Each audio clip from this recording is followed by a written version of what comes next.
ఇవ్వడబ్బ సొమ్మురా, ఇవ్వడబ్బ సొమ్మని పంపించను. నీ అయ్య జాగిరా, ఎన్నికల కోడ్ ఉండంగా ఇష్టం వచ్చినట్టు రాజ్యం వెళ్ళారు మీరు.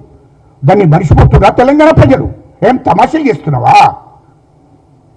ఖచ్చితంగా నేను జైలుకు పంపవలసిందే. మా ముఖ్యమంత్రి గారిని మాట్లాడే అర్హత నీకు లేదు. మా ముఖ్యమంత్రి గారు ఫామ్ హౌస్ల నుండి పరిపాలన చేస్తలేడు, గెస్ట్ హౌస్ల నుండి పరిపాలన చేస్తలేడు. సొంత ఇంట్లో ఉండి సొంత ఇంట్లో భోజనం చేసి సొంత ఇంట్లో భోజనం చేసుకుంటా ఈ తెలంగాణ ప్రజలను పరిపాలన చేస్తున్నారు. మా ముఖ్యమంత్రి గారి బ్రదర్స్ తమ్ముళ్ళు కూడా వాళ్ళు సొంత బిజినెస్ చేసుకుని ఎవరి ఇంట్లో వాళ్ళు ఉంటున్నారు. ఎవరికి అధికారం లేదు తమ్ముళ్లకు. గుర్తుపెట్టుకో, మా ముఖ్యమంత్రి గారి తమ్ముళ్ళకి ఎవరికి అధికారం లేదు.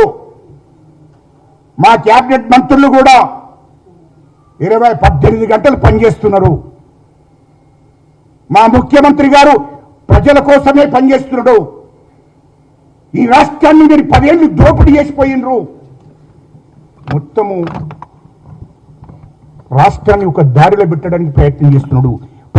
తెలంగాణ ప్రజలకు ఇచ్చిన హామీలను నెరవేర్చడం కోసం కష్టపడుతున్నాడు.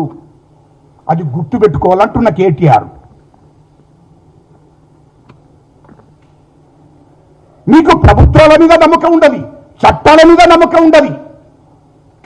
అరే మేము ఒక్కటి అడుగుతున్నాం. చివరిగా ఒక్క మాట మీడియా ద్వారా నేను ప్రజలను కోరుకుంటున్నా, ప్రజలకు తెలియాలి. కేసీఆర్ గారు, హరీష్ రావు గారు మీరు మాట్లాడుతున్నారు కదా, మీకు నిజంగానే మీరు నీతి నిజాయితీ పరులైతే, నిజంగానే మీరు నేను అనద్దు, మీరు నిజంగానే మీకు కేటీఆర్ నువ్వు నిజంగానే నీతి నిజాయితీ ఉంటే, నీకు పరువు ఉంటే నేను ఒక్కటి కోరుతున్నా, ప్రజా కోర్టు పెడదాం, ప్రజా కోర్టులో తేల్చుదాం. మా ముఖ్యమంత్రి గారిని, మా క్యాబినెట్ మంత్రులందరినీ నేను తీసుకొస్తా. అదే జిన్కర్ గ్రౌండ్ లో నేను తెలంగాణ ఒక ఉద్యమకారునిగా, నేను కాంగ్రెస్ పార్టీ ఒక సీనియర్ నాయకునిగా, పార్టీ జనరల్ సెక్రటరీగా నేను చెప్తున్నా, ఖచ్చితంగా మా ముఖ్యమంత్రి గారిని, మా క్యాబినెట్ మంత్రులను ఒప్పించి మెప్పించి ప్రజా కోర్టుకు తీసుకొస్తా. జిన్కర్ గ్రౌండ్ లో పెడదాం.